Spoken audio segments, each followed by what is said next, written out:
Allez, c'est parti. Donc d'abord un grand merci à tous et à toutes parce que il y a 2 mois, je crois, je vous avais demandé dans l'épisode 2 de la 2e saison du mini-show, je vous avais demandé de me mettre dans les commentaires les sujets desquels vous vouliez que je parle et de me poser des questions si vous aviez. Alors, il y a eu plein de commentaires et là, j'ai la liste devant moi. Donc aujourd'hui, je vais traiter toutes les questions et toutes les remarques géopolitiques, monnaie, alternative aux monnaies et bien plus encore. Restez jusqu'à la fin. C'est parti. Donc voilà, je ferai la liste comme j'ai fait la semaine dernière. Je ferai la liste de tous les gens, enfin de tous les pseudonymes YouTube qui ont eu la gentillesse de mettre un commentaire donc dans cette vidéo d'il y a 2 mois et à qui je vais répondre maintenant. On commence tout de suite. Alors, il y a Aurélien Lebegek. Alors lui, il a un pseudonyme avec son vrai nom. Donc je sais qui c'est aussi sur les autres réseaux sociaux. Alors que souvent, il y a vos pseudonymes, des fois, ils ont rien à voir avec votre vrai nom. Donc je sais pas qui vous êtes, quoi. Donc bon, après, vous pouvez m'envoyer un petit message privé à gérardfouché@gmail.com. Comme ça, vous vous présentez dans tous les... Enfin, au moins dans YouTube et si vous êtes ailleurs, si on est amis sur Facebook, par exemple, parce que sinon, je ne peux pas faire le rapprochement. Alors, Aurélien Lebegek, qui s'appelle sur YouTube Aurélien Lebegek 65-74. Bon, ça veut dire qu'il est peut-être à la fois dans les Pyrénées et en Haute-Savoie, mais bon, il me le dira peut-être un jour. Il me dit « J'aimerais que tu parles de la géopolitique actuelle et la vie solo sur un bateau. » Alors là, aujourd'hui, on parle que des trucs dont j'ai pas trop envie de parler. La vie sur un bateau, ça va être beaucoup plus dynamique. Je suis en train de faire des devis dans une boutique à Aix-en-Provence qui s'appelle La Caméra Embarquée. Ils ont tout ce qu'il faut. Je suis sur une Insta360 X4, le top du top en enregistrement à 360 degrés, avec la perche de 3 mètres pour faire semblant qu'on a un drone, avec des tas de trucs, des trépieds, des machins. Bon, enfin, c'est le devis, il a monté. Mais bon, on va voir si on peut le faire. Donc, Aurélien, tu aimerais que je parle de géopolitique actuelle. Alors, c'est parti. Bon, bah, on est dans une grande bascule. On le constatera dans 10 ans, dans 20 ans, dans 50 ans. Le monde est en train de basculer complètement. On est en train de sortir d'une domination, d'une hégémonie unique par un bloc, le bloc, on va dire, américain, qui a comme vassaux tous les pays de l'Europe et bien d'autres dans le monde entier, qui a des bases militaires partout. Donc c'est un empire. C'est exactement comme l'empire romain à son époque, qui était chez lui dans la plupart des régions connues, c'est-à-dire tout le pourtour de la Méditerranée. Bon là, les USA, avec la puissance occidentale, l'armée, la monnaie, bien évidemment, et chez lui, les USA sont chez eux dans la plupart des pays du monde, sauf quelques-uns, évidemment. Donc la géopolitique actuelle, voilà ce qui est en train de se passer, à mon avis, et croyez-moi, j'écoute beaucoup de gens, je me renseigne pas mal, et parce qu'il faut être un petit peu à la pointe de ce qui est en train de se passer vraiment pour savoir ce qui risque de se passer dans le futur. Donc ce qui est en train de se passer, c'est que le dollar, d'abord un petit rappel, quand c'est toi qui fais la monnaie, tu peux, en faisant de la monnaie, en créant de la monnaie, tu peux payer tout le monde. Parce que la monnaie, c'est une reconnaissance de dette envers la ressource réelle que tu as reçue, envers la personne qui t'a donné la ressource réelle que tu as reçue. Si tu me donnes ta chemise, et que tu me dis « Ah ben j'aimerais bien que tu me la payes quand même », et que je suis le créateur de monnaie, eh bien je crée sur un petit bout de papier ou sur un tableur d'ordinateur, je crée la valeur de ta chemise, mettons 10, et je te crédite de 10 sur ton compte. Ça veut dire que tu as le pouvoir d'achat de 10, l'équivalent de la chemise que tu n'as plus, auprès de tous les gens qui marchent dans ma combine. Ok? Donc, c'est ça, créer de la monnaie. Donc, je peux prendre la chemise, prendre le terrain de l'autre, prendre les ressources du troisième, et ainsi de suite, payer des soldats, construire des bases, en payant tout le monde avec des reconnaissances de dette. C'est ça, le dollar. Donc quand tu as une monnaie comme ça et que tu as réussi à force de mensonges, de manipulations, de menaces, de chantage, d'efforts extrêmement longs et difficiles, politiques, économiques, dans tous les domaines, à imposer cette monnaie, ta monnaie, dans la plupart des pays du monde. Bon, évidemment, le truc des Américains, ça a été de négocier avec l'Arabie Saoudite à l'époque où le pétrole était une ressource très importante et où l'Arabie Saoudite était de très loin le plus gros producteur. Les USA ont réussi à négocier avec l'Arabie Saoudite pour que l'Arabie Saoudite exige d'être payée pour son pétrole uniquement en dollars. Du coup, les États-Unis ont pu acheter, enfin pas acheter, il ne faut pas dire acheter, il faut dire payer avec des dettes toutes les ressources réelles qu'ils recevaient. Voilà, c'est ça. Quand c'est toi qui crée la monnaie, tu deviens un aspirateur à ressources. Donc tu peux devenir un empereur, tu peux créer un empire. Au niveau des échanges commerciaux actuels, l'empire, tu peux le créer au niveau planétaire. Voilà. Donc la géopolitique actuelle, elle est basée là-dessus. Voilà ce qui se passait, voilà ce qui s'est passé depuis des décennies. Maintenant, il y a beaucoup de pays dans le monde qui commencent à comprendre l'arnaque. En particulier les Chinois, qui ont envoyé plein de ressources et de produits finis aux USA et qui ont reçu en échange de la dette américaine.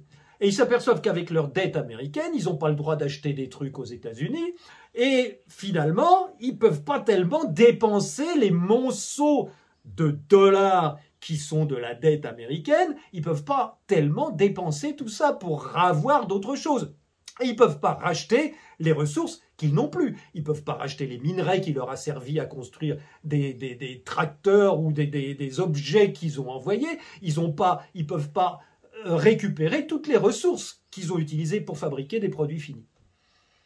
Donc les Chinois, ils commencent à réfléchir terriblement. Les Russes aussi, l'Inde aussi, l'Afrique du Sud aussi, le Brésil aussi. Tout le monde a compris que si on donne des ressources réelles en échange de quelqu'un qui ne fait que s'endetter et qui paye jamais rien, avec des vraies ressources, il n'y a pas d'échange équilibré de ressources entre les États-Unis et le reste du monde, et ben si on continue longtemps, on va plus rien avoir autour de soi, on va avoir que des monceaux de papier de l'arnaqueur. Donc c'est ça qui est en train de se passer, tout simplement, au niveau mondial.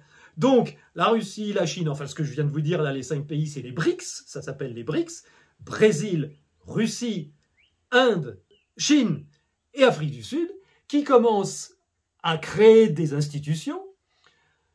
Poutine vient d'annoncer il y a quelques heures que les BRICS allaient créer un parlement.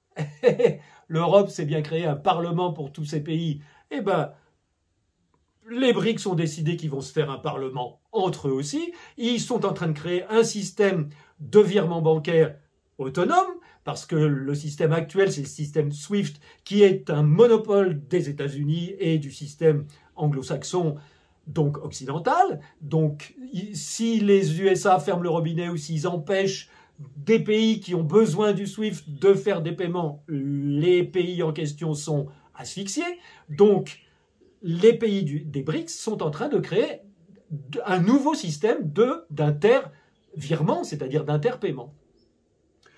Alors pour l'instant, je ne sais pas s'ils ont envie de créer une monnaie commune. En tout cas, ils utilisent le yen parce que c'est la monnaie du plus gros pays du coin, mais il est possible qu'ils arrivent un jour à créer une monnaie commune à base d'un panier, d'une moyenne, si vous voulez, des monnaies des pays les plus influents des BRICS, de cette nouvelle association à laquelle des tas et des tas de pays, en particulier des pays africains, des pays justement qui ont souffert depuis des décennies du monopole du dollar, qui viennent toquer à la porte, qui viennent frapper à la porte des BRICS pour y entrer. Et donc l'empire américain perd de sa puissance parce que de moins en moins de monde utilise le dollar, et les BRICS prennent de la puissance parce qu'il y a de plus en plus de monde qui ont compris l'arnaque et qui veulent s'autonomiser collectivement de cette hégémonie destructrice et aspiratrice.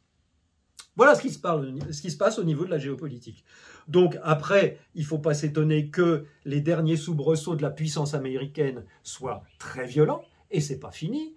il ne faut pas s'étonner que Macron, qui est un employé de banque, donc un employé d'une banque anglo-américaine, et qui donc il applique le programme que les banques anglo-américaines lui disent d'appliquer, c'est-à-dire affaiblir la France, affaiblir l'État français, de manière à ce que l'Empire puisse continuer à garder une partie de sa puissance. Si tous les satellites de l'Empire américain exécutent les ordres de l'Empire américain, en particulier à la frontière entre le monde anglo-saxon occidental et les BRICS, c'est-à-dire à l'Ukraine, eh bien, si les efforts sont suffisamment importants, à ce moment-là, l'Empire américain peut non pas reprendre des forces, parce qu'il n'est pas question de recréer un nouveau dollar pour l'imposer à tout le monde, c'est trop tard, mais au moins ralentir la chute, ralentir son effondrement. Donc voilà, c'est en train de ça, Aurélien, c'est ça, Aurélien, le Béguec, qui est en train de se passer, à mon avis, au niveau de la géopolitique, c'est-à-dire de la politique globale, mondiale. Il y a plein d'autres sujets qu'il aurait fallu aborder, mais ça, à mon avis, c'est l'essentiel. Ça tourne autour de la monnaie. Ensuite, on passe à Guillaume d'Angin. Alors, Guillaume d'Angin, il me demande, et il me pose la question, sympa, sur ton expérience. Bon, oui, au bateau, on va parler beaucoup de bateaux dès que je serai reparti au mois de septembre-octobre, vous allez voir, ça va être super. Si j'arrive à acheter mon Insta360 pour filmer à 360 degrés, mais bon, ça va le faire. Donc, et aussi, toujours sur la... Alors voilà, Guillaume d'Angin, toujours sur la monnaie, donc là je viens de parler de monnaie, et les alternatives, pardon, dont tu aurais pu entendre parler et aussi tester. Alors, je ne vais pas répondre tout de suite à cette question-là, parce que j'avais fait, il y a des années, je crois que c'était à La Rochelle, ou à Avignon, je ne me souviens plus, j'avais fait une présentation, et pour cette présentation, j'avais fait un PDF, que je vais vous montrer là, dans un coin, et que vous pouvez me demander aussi si vous voulez faire des réunions pour que dans une réunion de monnaie locale, ou si vous voulez faire un système alternatif, vous puissiez avoir toute la liste de tous les systèmes possibles qu'on peut mettre en œuvre, soit un par un, soit un seul, soit plusieurs en même temps. Voilà, vous voyez le je vais vous le mettre là. Vous voyez le PDF. Alors, si vous le voulez, vous m'envoyez un petit mail à gérardfouché@gmail.com. Et donc, il y a sur ce PDF, je sais pas, une dizaine, une douzaine, une quinzaine d'alternatives différentes. Depuis le néo-chartalisme, clin d'œil à mon ami Étienne Chouard, en passant par l'euro-franc, c'était une proposition de faire un franc européen. Bon, enfin, je ne reviens pas sur les détails. Le revenu de base monétaire, évidemment inconditionnel. Le QE for People, alors bon, il y a des trucs qui datent un peu, mais bon, les talons or, non, les monnaies locales, non, la banque éthique, non, ça existe, le crowdfunding, c'est une manière de financer des projets communs, donc ça peut se mettre en place, le bitcoin, évidemment, d'unitaire, évidemment, ce qu'on appelle la monnaie libre, qui en fait n'est pas vraiment libre, étant donné que les premiers entrants garderont toujours un avantage sur les suivants, et puis que c'est très difficile de faire marcher une monnaie indépendante, même si elle n'est pas trop mal faite, pour la simple raison que comment tu veux faire si tu n'as pas la monnaie officielle, la monnaie des banques, pour acheter de l'essence, pour aller travailler, pour acheter à manger, pour acheter de l'énergie, pour acheter du chauffage, pour payer ton électricité, ton gaz, ton eau. Tu es bien obligé d'avoir de la... Tu vas pas aller envoyer un mail à EDF, enfin à ton fournisseur d'électricité, en disant ah bah non, je vais vous payer avec ma monnaie locale. Ils vont rigoler. Tu comprends? Donc on est coincé avec ça. Donc résultat, la plupart des monnaies locales, la plupart des monnaies entre guillemets libres, bah, ça reste un petit marché très petit où on vend, on s'achète des produits, un petit peu des légumes, un petit peu des trucs d'occasion, mais bon, ça reste un peu troquet-puce, quoi. Donc c'est dommage, c'est très dommage. Donc après, là-dessus, évidemment, en plus de ça, si on veut sortir vraiment de la monnaie, bah, ça passe par l'autonomie. L'autonomie collective, ou solitaire peut-être, pour ceux qui ne mangent pas beaucoup et qui ont besoin de rien, mais l'autonomie permet, Si on a de moins en moins besoin d'énergie, de moins en moins besoin de chauffage, d'électricité et d'alimentation, si on a de moins en moins besoin de tout ça parce qu'on produit en local, là, on peut commencer à parler de vie sans monnaie. Et donc, dès qu'on passe à une vie sans monnaie, les problèmes sont beaucoup moins compliqués. On avait le jeu. Le jeu, c'est un petit carnet où on note juste en plus et en moins ce qu'on a donné, ce qu'on a reçu. C'est le système du SME, le système monétaire équilibré, sur lequel j'avais beaucoup travaillé avec Bernard Dugas. Et donc, si vous voulez contacter Bernard Dugas, vous m'envoyez un mail à gérardfouché@gmail.com et puis je vous mettrai en contact avec lui parce qu'il avait besoin, il a toujours besoin tout le temps de développeurs pour travailler sur une application téléphone avec laquelle on peut s'acheter et se vendre des trucs. Et si on additionne l'autonomie et une monnaie équilibrée, c'est bon, on peut construire le monde de demain, les gars, les filles. Le VIR qui existe en Suisse, ça existe encore, c'est un système à crédit mutuel, donc un système équilibré avec des soldes positifs, des soldes négatifs et une somme à zéro entre entreprises. Ça fonctionne depuis des décennies. Un CEL, pareil, bon, ça fonctionne un peu au début, puis après les gens, comme il n'y a pas grand-chose à acheter, comme il n'y a pas grand-chose, il y a peu de gens qui ont des choses à vendre, ça marche pas terrible. Et en dernier, je vous ai mis dans ce fameux PDF le don mutuel. Le don mutuel, c'est entre voisins, je t'apporte quelque chose, je te donne quelque chose, je te dis que je te le donne, mais dans nos têtes, il n'y a pas besoin là de système équilibré ou de excusez-moi, ça me démange ici parce que je viens de me raser. Il y a dans ce système donc le don mutuel. Il n'y a pas besoin d'enregistrer sur une application ou sur un petit carnet, parce que, vous le savez bien, entre voisins, en famille, et on peut aller un petit peu plus loin avec des gens qu'on connaît un peu, ou des amis d'amis, on peut très bien se donner des choses, et on sait très bien que quand on a donné un peu ou plus, ou beaucoup, l'autre, bon, va bien falloir à un moment qu'il nous donne aussi un petit truc pour équilibrer. C'est interne, c'est automatique. Et là, vous allez voir à la fin de la vidéo, restez avec nous, vous allez voir que on arrive à quelque chose qui nous vient de l'intérieur. Ha ha ha! Là, en l'occurrence, ce qui nous vient de l'intérieur, c'est le fait qu'on sait très bien où on en est. Si tu vas chez un copain et que tu arrives avec un bouquet de fleurs, la prochaine fois que tu inviteras le copain pour venir manger ou boire l'apéro, il va pas arriver les mains vides, forcément. Il va arriver avec dans sa tête quelque chose qui pour lui a à peu près la même valeur que ton bouquet de fleurs. Il va amener 3 pots de miel ou un gâteau. Et ça, c'est complètement naturel. Il n'y a pas besoin de réfléchir, ça marche tout seul. Si tu vas tout le temps chez le même copain et qu'il t'apporte tout le temps quelque chose et que lui, il vient jamais te voir et qu'il apporte jamais rien, ça va pas rester un copain si longtemps que ça. Il va y avoir quelque chose, tu vas sentir le déséquilibre. Même si lui, il fait semblant de ne pas le sentir, il le sait très bien. Donc ça, c'est automatique, ça marche très bien. Le don mutuel. Il y a la désargence. Alors la désargence, évidemment, ça passe par le fait de réduire ses besoins, aller vers l'autonomie pour essayer de plus avoir besoin de pognon, de monnaie. Et ça passe par le voisinage, ça passe par des échanges du don mutuel, etc., par l'entraide, par l'autonomie, ça fait partie de ma liste. Et donc, à partir de là, il faut arriver également dans un système autonome à avoir des habitations autonomes, ou en tout cas facile à construire, pas trop cher, des terrains pas trop chers, parce qu'évidemment, si tu veux devenir autonome et sortir de la monnaie, il est hors de question de prendre un crédit de 500 € pour acheter une maison et un terrain, de 500 000 € ou 200 000 € pour acheter une maison et un terrain, parce que tu en as pour 25 ans à deux à payer ça, donc laisse tomber. Là, t'es tout de suite esclavagisé, asservi. Donc, si tu veux avoir ta liberté, ton émancipation, il faut passer par l'autonomie, même à plusieurs, par l'entraide.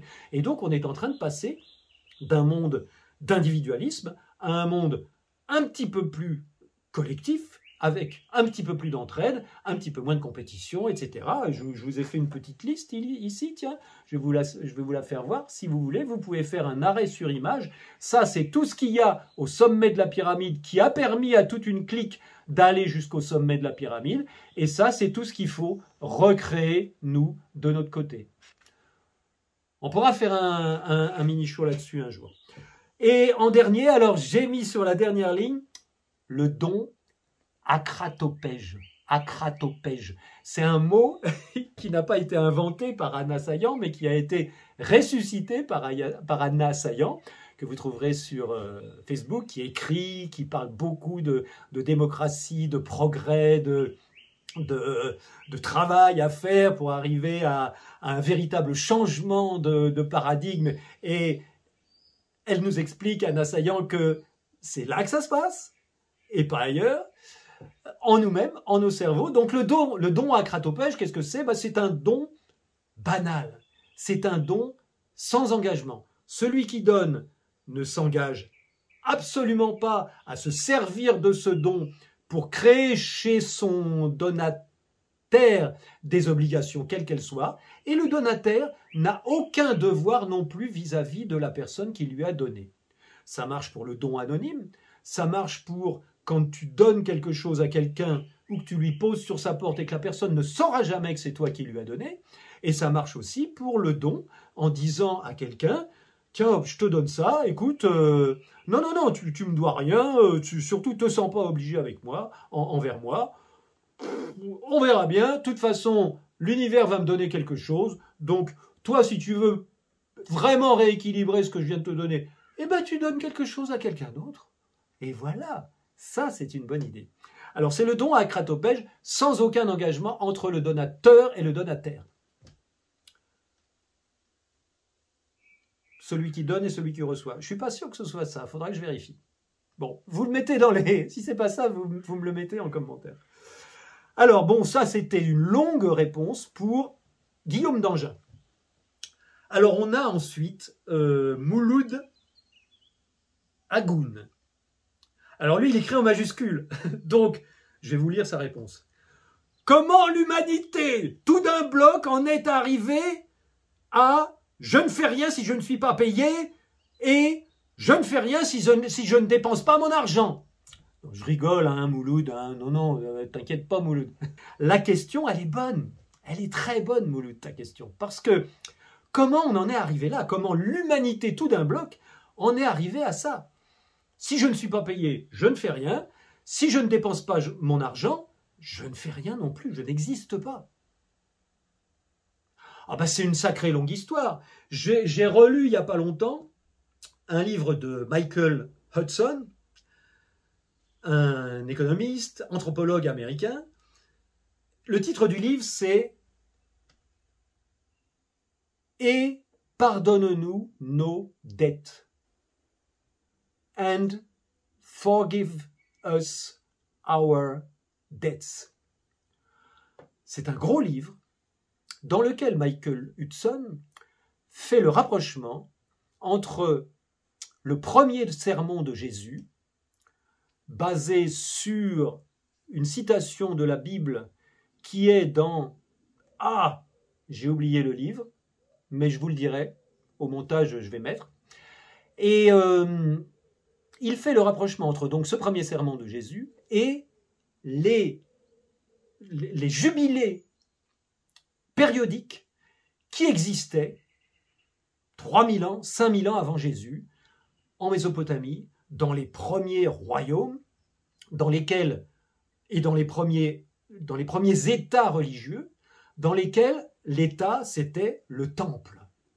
Le temple, qui était un État, c'est-à-dire un regroupement de personnes qui géraient, qui se targuaient de vouloir gérer l'ensemble de la région, l'ensemble de la cité, en faisant ériger par des croyants un temple, dans lequel temple et dans les entrepôts duquel temple, les gens, la population autour, venaient déposer des offrandes.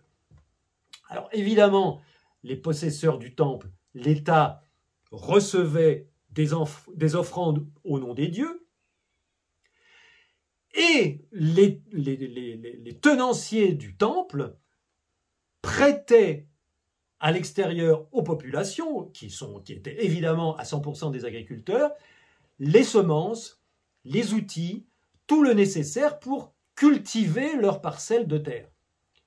Et donc, dans un système comme ça, il y avait, figurez-vous, un système équilibré de mesure des entrées et des sorties.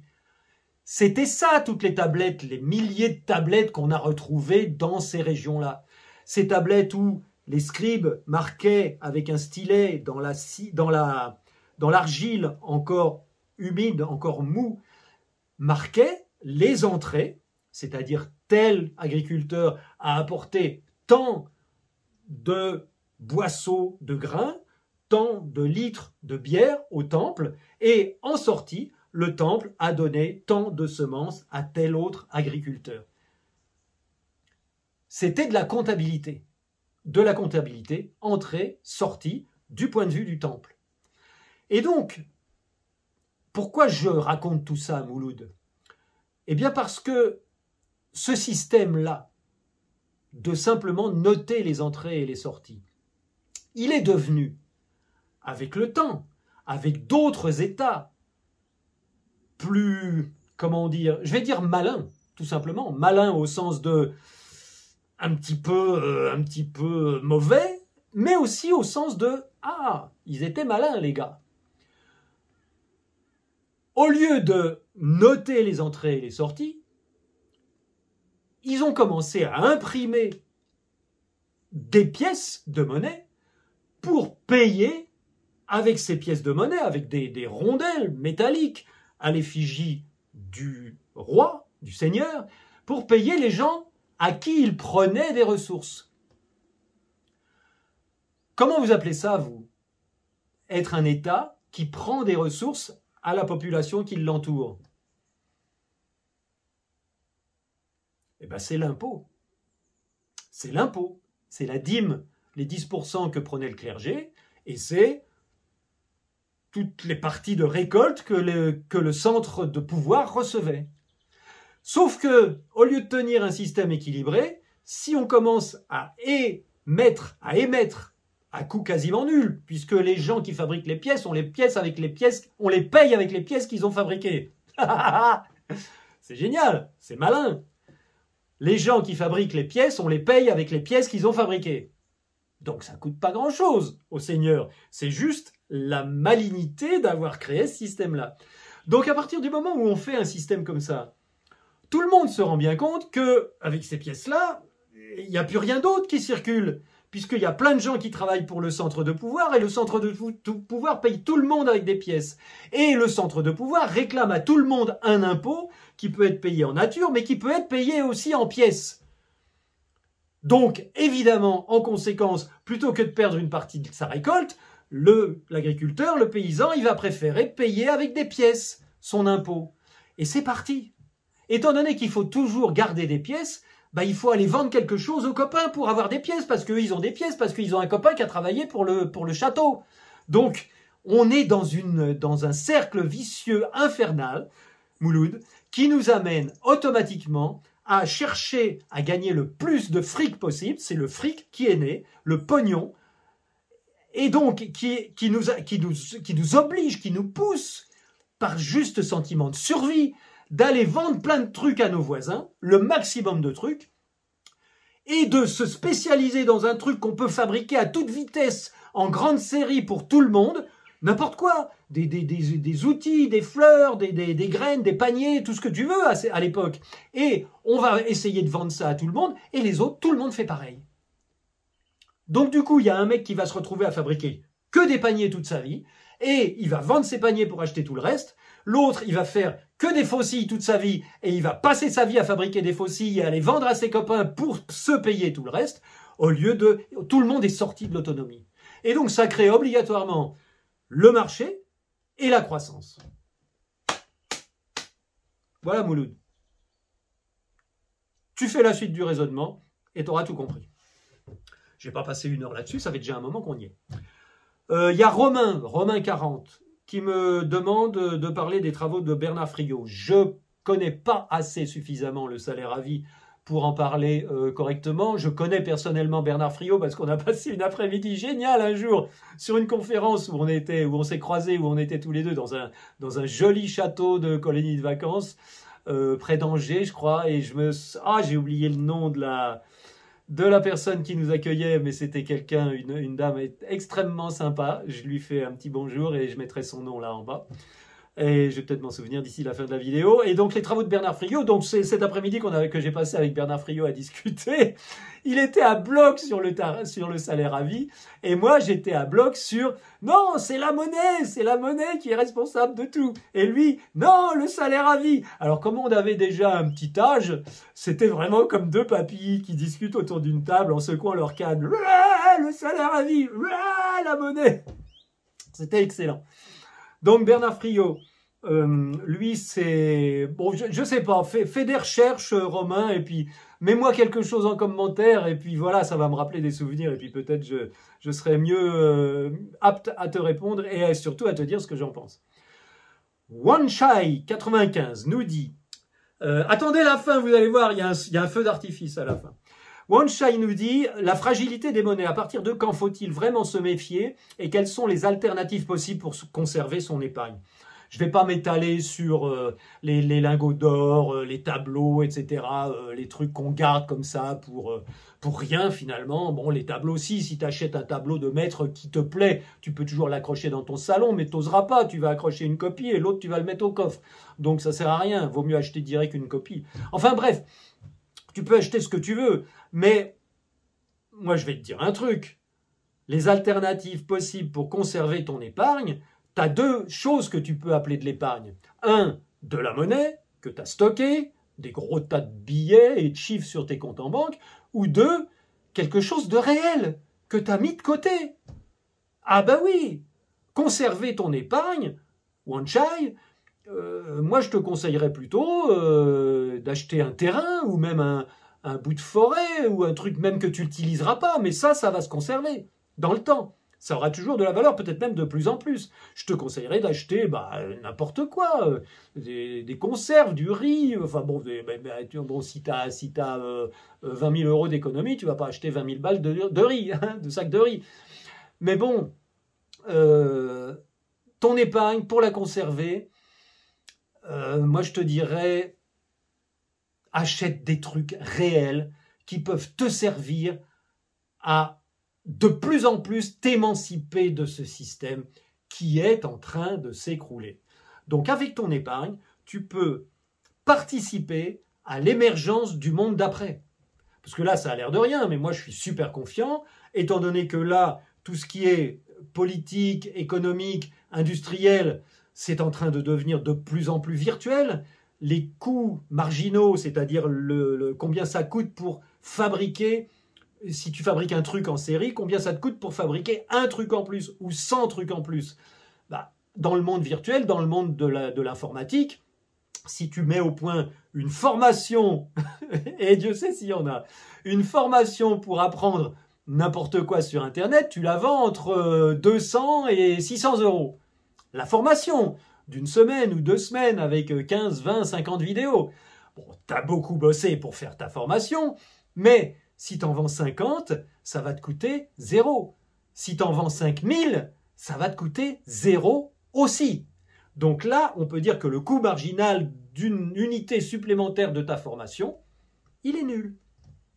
Donc quand on arrive à des produits comme ça, si un jour on est tous équipés d'imprimantes 3D et qu'il y a juste à acheter de la silice, c'est-à-dire du sable, ou juste du plastique en billes qui coûte presque rien et qu'on peut se fabriquer tous les objets dont on a besoin, ou si on peut fabriquer des maisons en béton coulé avec des imprimantes entre guillemets qui impriment des maisons, les coûts vont diminuer terriblement et donc on va arriver, comme le prévoyait Marx, à l'explosion du capitalisme. Il n'y aura plus assez de marge à gagner, étant donné que les coûts de fabrication auront tendu vers 0, il n'y aura plus moyen de vendre des trucs, parce que tout sera presque, je dirais pas gratuit, parce que bon, il y a l'investissement en temps pour fabriquer tout ça et pour mettre au point tous ces produits-là. Mais après, dans quelques décennies ou quelques siècles tout au plus, on va, à mon avis, arriver à, bon, je vais pas dire un âge d'or, parce qu'il y aura toujours des emmerdeurs, il faudra toujours s'occuper d'eux. Mais là, on a un sacré sommet de pyramide d'emmerdeurs dont il faut s'occuper. Je vais y revenir à la fin de la vidéo, ne quittez pas. Donc ça, c'était pour Wanchai 95. Alors, Monsieur Saad surfe les fraudes et les crimes financiers. Bon, là, je vais peut-être pas m'étendre trop longtemps parce que la fraude principale,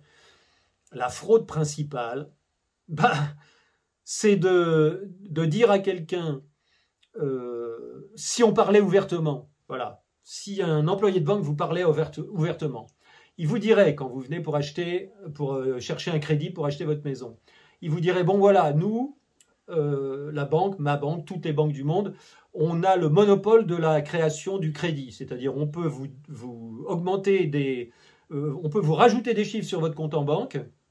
Ça vous coûtera entre 3 et 5-6% par an, en plus de ce que vous devrez nous rendre, parce qu'il faut nous rembourser. On vous rajoute des chiffres, mais il faudra les rendre. Parce que, bon, c'est compliqué, vous inquiétez pas. Et donc l'employé de banque, il devrait vous dire ça. Et il devrait vous dire, nous, quand on vous rajoute des chiffres, ça nous coûte pas plus cher de taper 100 000 que de taper 1 million. Parce que c'est avec le même doigt, il y a juste un zéro de plus.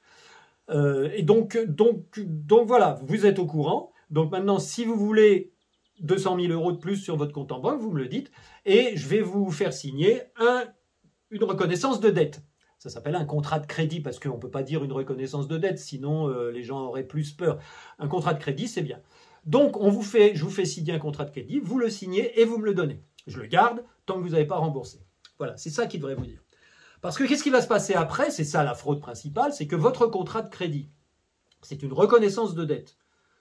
Donc imaginez, vous êtes entrepreneur, vous fabriquez des machines, vous avez vendu une machine à un client et le client vous dit « je te paierai quand je pourrai » ou « je te paierai sur 25 ans ». Et il vous donne une reconnaissance de dette avec les échéances, etc. Il signe. Cette reconnaissance de dette, est-ce que vous avez le droit de l'ajouter à votre actif? Vérifiez. Les comptables, là, qui nous écoutez, vérifiez, mettez-le en commentaire. Est-ce que si je suis entrepreneur et que je vends une machine à quelqu'un qui ne me paye pas, qui me donne une reconnaissance de dette, est-ce que j'ai le droit d'augmenter mon actif en mettant Est-ce que j'ai le droit d'augmenter mon actif en prenant la reconnaissance de dette de mon client et en l'ajoutant à mon actif? Est-ce que j'ai le droit de faire ça? Eh bien, le banquier, il a le droit. La banque, elle fait ça. Tout le temps, tous les jours. Chaque crédit, chaque contrat de crédit, chaque reconnaissance de dette de tous les clients qui viennent prendre des crédits à la banque, il passe à l'actif de la banque. Et donc, l'actif augmente et le passif augmente pareil. Le bilan, il est toujours équilibré. Et donc, au passif, toute la monnaie qui a été créée pour les clients qui va être dépensée dans l'économie, c'est de la création ex nihilo. C'est de la monnaie qui va se mettre à servir à d'autres gens pour acquérir d'autres ressources que des maisons, n'importe quoi. Et cette monnaie-là, c'est un passif de la banque envers les clients, envers la population. Donc il y a deux choses. Il y a la reconnaissance de dette qui est la propriété de la banque, et il y a d'autre part la reconnaissance de dette de la banque envers la population qui figure à son propre passif et dont la population, les gens, sont créditeurs. C'est-à-dire ils ont du crédit sur leur compte. Les clients de la banque, leur compte il est au passif de la banque et les clients, sur le passif de la banque, c'est leur crédit. Ils sont créditeurs de la banque. Donc, vous avez vu la manip. Bon, bah ça c'est une fraude. Ça c'est une fraude. Pourquoi?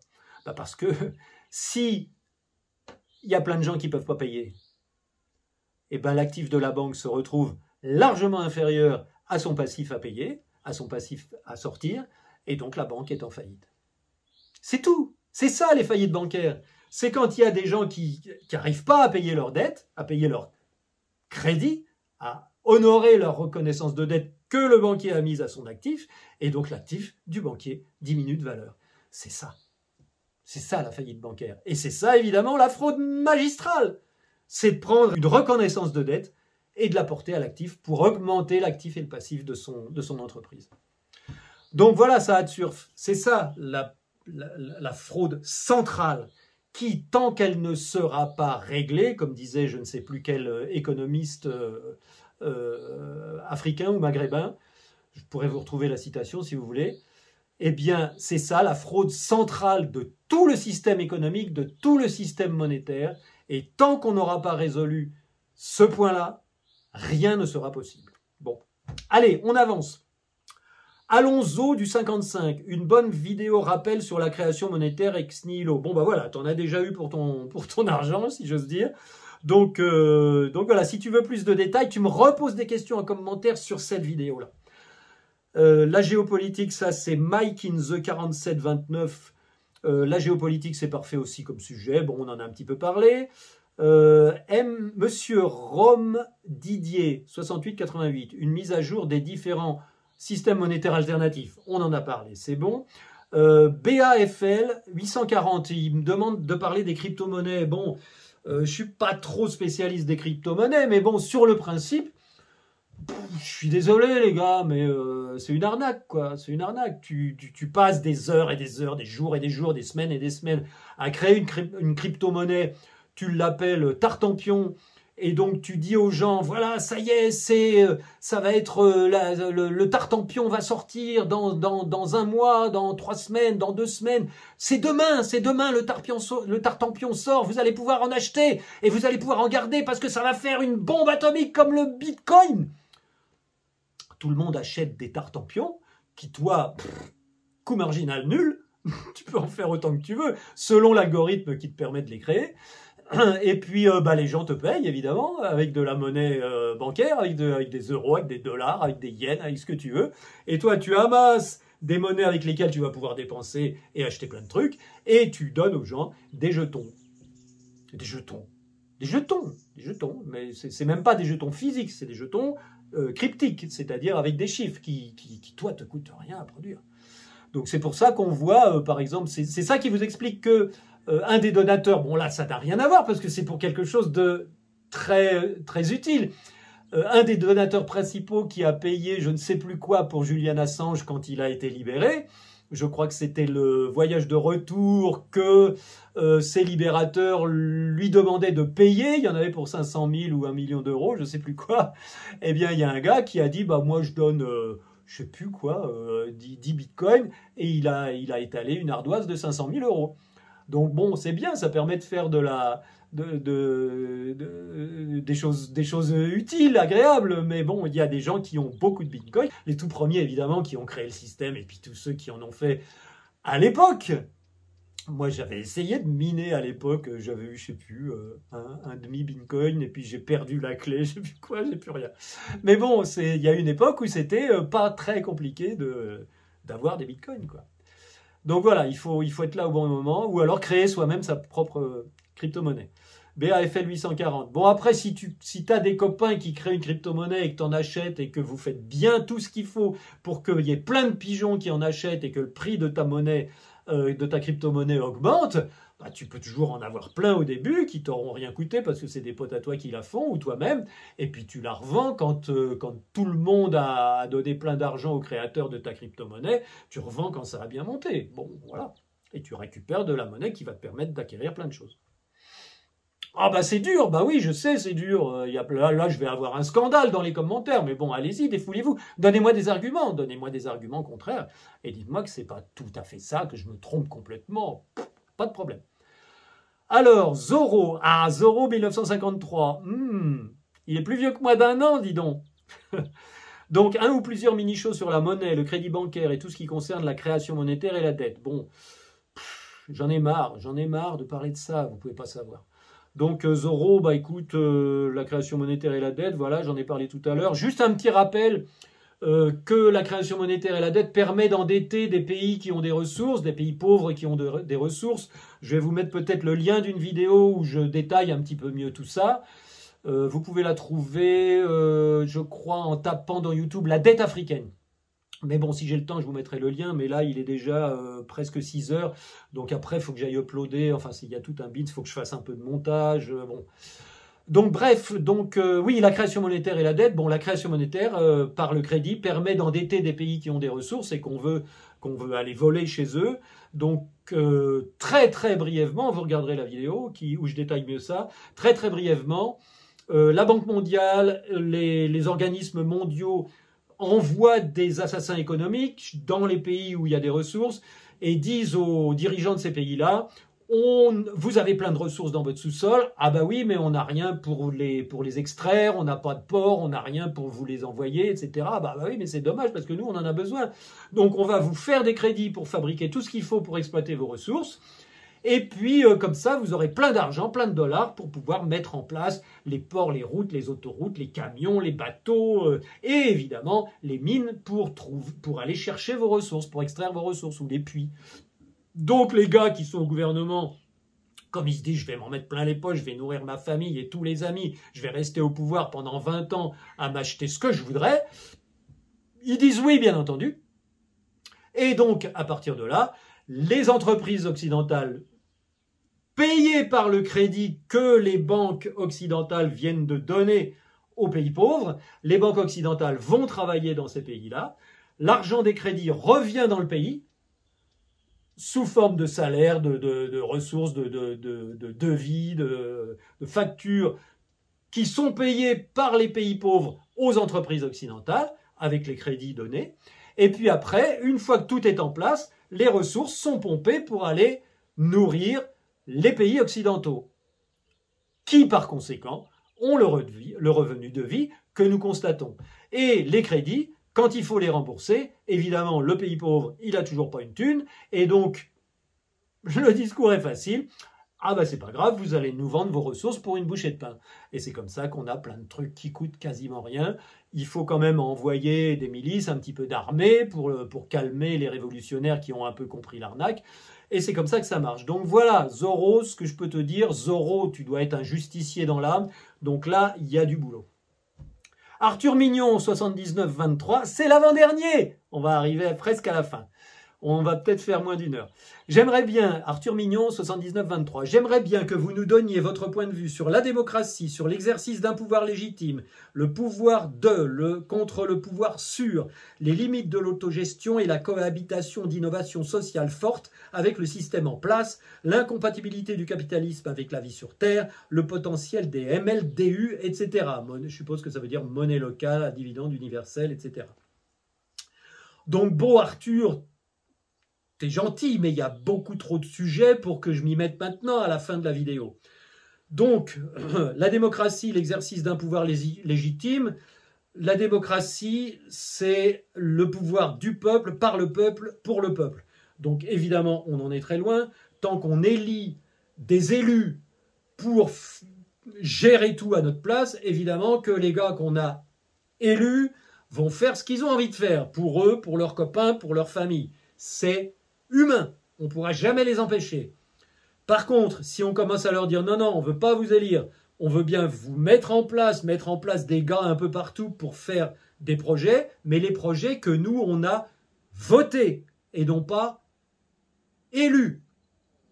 Donc c'est toute la différence entre élire et voter. Bon, ça, vous regardez Étienne Chouard, vous regardez sur Internet Emmanuel Va, qui va vous expliquer tout ça très en détail. Et ça ne remet pas en cause le fait que, personnellement, vraiment au fond de mon cœur, pour moi, le fait de décider collectivement de choisir un projet plutôt qu'un autre, c'est-à-dire de voter pour une loi plutôt qu'une autre, de voter pour un investissement plutôt qu'un autre, dans la profondeur de mon cœur, je ne pense pas que ce soit une très bonne idée, au-delà d'une certaine unité de la collectivité, au-delà d'une certaine échelle. Une échelle où, si possible, tout le monde se connaît, où on travaille avec des amis d'amis. Si on travaille au niveau d'une population où les gens finissent par ne plus se connaître et à être éloignés les uns des autres, à mon avis, faudra essayer un jour. Vous pourrez essayer dans un coin et puis vous verrez bien si ça grossit, si les gens viennent pour profiter de votre système. Mais à mon avis, il vaut mieux que chacun, par petits groupes, par famille, par tribu, par village, par région, vote sur des décisions collectives pour des projets qui ne sont pas possibles à réaliser à la petite échelle locale.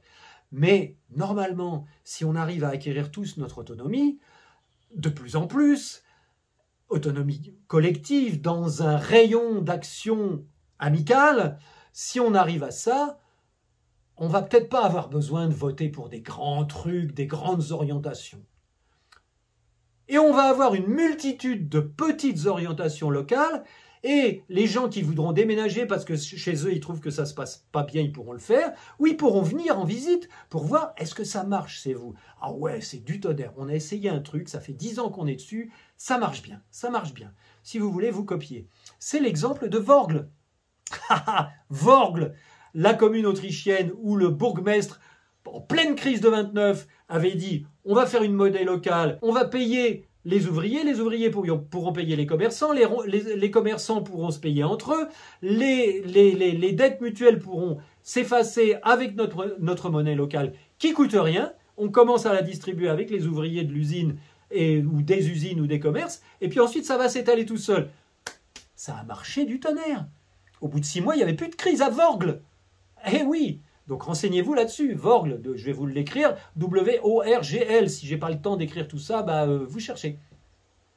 Bon, évidemment, la Banque nationale d'Autriche a interdit, au bout de quelques mois, ce truc monstrueux qui permettait aux gens de s'émanciper et de sortir d'un système de crise parce qu'il n'y a simplement pas assez de chiffres sur les comptes. Là, on distribue des chiffres sur les comptes, ou des billets, peu importe. Des billets, c'est un chiffre sur un compte. Et aussitôt, tout reprend vie. Pourquoi ? Parce que quand on est coincé, parce qu'on n'a plus les chiffres pour comptabiliser nos dons mutuels, nos importations de ressources et nos exportations de produits, parce qu'un ouvrier, il importe de l'alimentation, de l'épicerie, et il exporte son travail envers son employeur. Tout le monde reçoit et donne, tout le monde importe et exporte quelque chose. Et donc, si tout ça est équilibré parce qu'il y a tout simplement suffisamment d'unités pour tenir la comptabilité, il n'y a plus de problème. Quand il y a un déficit ou un manque d'unité, on est coincé. On est coincé. Il faut aller demander des chiffres au comptable. Bon, donc ça ne tient pas debout. Je termine avec Dorine. Dorine 77 760, qui me dit, alors écoutez bien, en ce moment, je me pose des questions sur la foi, les religions, ses bienfaits, et comment y croire quand on est plutôt du genre à toujours chercher à comprendre. Peut-on comparer les religions à des fables avec des valeurs, une moralité ? En tout cas, ça fait plaisir de te revoir. Merci Dorine, c'est gentil. Peut-on comparer les religions à des fables avec des valeurs, une moralité ? Oui. Une religion, c'est une histoire, un récit, des paraboles, des récits qui permettent de comprendre que on a le choix entre deux attitudes dans la vie, dans nos vies en général. On peut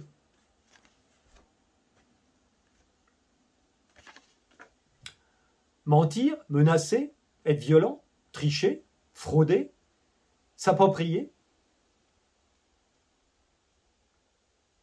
Ou on peut dire la vérité, être bienveillant, être en paix, être honnête, suivre le respect, partager, donner.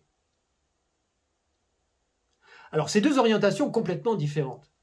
C'est d'un côté, j'ai peur de manquer, j'ai besoin de quelque chose pour me rassurer, j'ai besoin de quelque chose pour être certain que je ne vais pas crever, et pour être certain que mes gènes vont se perpétuer. Quand je dis ça, ça veut dire que mes enfants, ma famille, mes descendants, mes amis, mes proches vont pouvoir continuer à vivre aussi. Parce qu'ils sont un petit peu dans le même genre que moi, ils ont un petit peu peur de manquer tout le temps. Donc, on s'en fout. Nous, on a une stratégie optimale de survie qui est simple pour nous. On n'en a rien à foutre des autres. C'est tout pour nous et rien pour les autres. Et Dieu pour tous.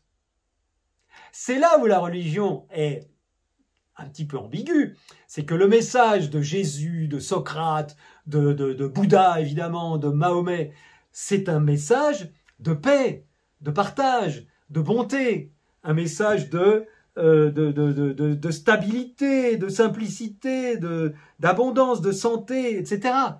C'est la règle d'or, elle n'est pas compliquée du tout. Ne fais pas à ton prochain ce que tu ne voudrais pas qu'il te fasse à toi-même. C'est pas compliqué. Est-ce que le mec tu voudrais qu'il te vole? Oh bah, puis quoi encore? Bah alors tu le voles pas. C'est pas compliqué. Est-ce que le mec, t'es dans la merde, tu voudrais qu'il t'aide? Ah bah oui. Eh ben tu l'aides quand il est dans la merde. Voilà. Tu ne fais pas à ton voisin ce que tu ne voudrais pas qu'il te fasse et t'essayes de faire avec ton voisin ce que tu voudrais qu'il te fasse quand tu aurais besoin de quelque chose. C'est ça la règle d'or.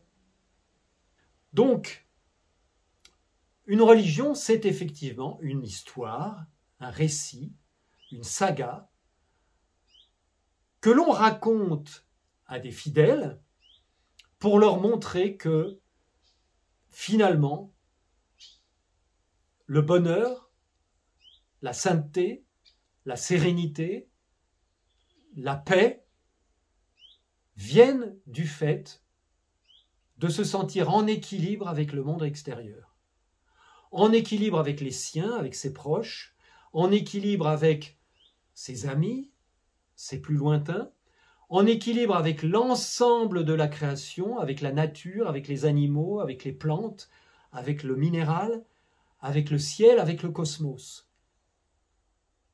À ce moment-là, la richesse n'a plus d'importance pour vous. Ce qui est important, c'est ce que vous avez dans votre cœur, c'est-à-dire, Jésus appelait ça Dieu, ou peut-être qu'il n'appelait pas ça Dieu, en fait, on n'en sait pas trop rien. Mais dans la religion catholique chrétienne, c'est Dieu, cette espèce de tout qui est dans notre cœur. Dans la religion mahométane, c'est Allah qui est à l'extérieur de nous, mais qui nous donne des règles de vie, etc. etc. Dans le bouddhisme, c'est l'infini, la nature. On peut lui donner plein de noms, mais c'est quelque chose qu'on connaît intimement. Quand on a pris un petit peu la peine je ne dis pas de le chercher, c'est juste de le ressentir, parce que c'est là. Et là, s'il y a un moyen d'apaiser le sommet de la pyramide dont je parlais tout à l'heure, qui n'est que succès, mensonge, protection, fermeture, aspiration dans le sens que on attrape tout ce qu'on peut, tout ce qui passe, pour l'entasser, pour en avoir toujours plus. Est-ce que ces gens-là sont heureux? Est-ce qu'ils sont sereins? Ben, je ne suis pas sûr, parce qu'ils sont tout le temps en déséquilibre. Ils ont tout le temps besoin d'absorber comme un trou noir pour continuer à rester en vie.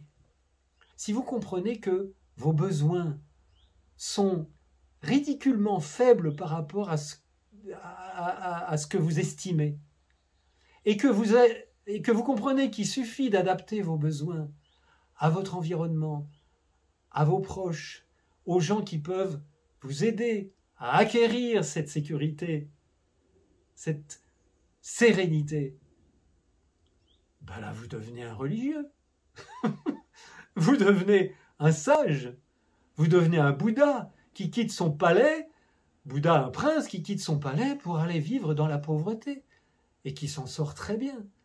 Vous devenez un Socrate qui n'a pas dû travailler beaucoup comme sculpteur ou comme maçon, et qui a vécu à expliquer tous ces phénomènes-là sur la place publique d'Athènes.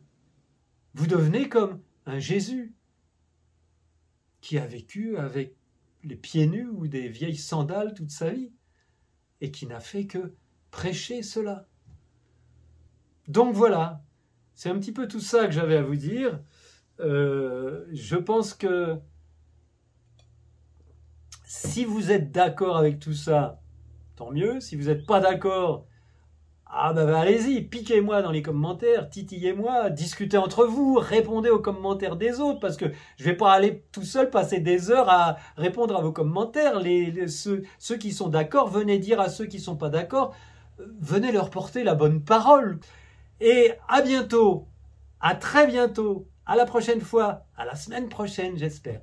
Salut, salut, ciao, ciao!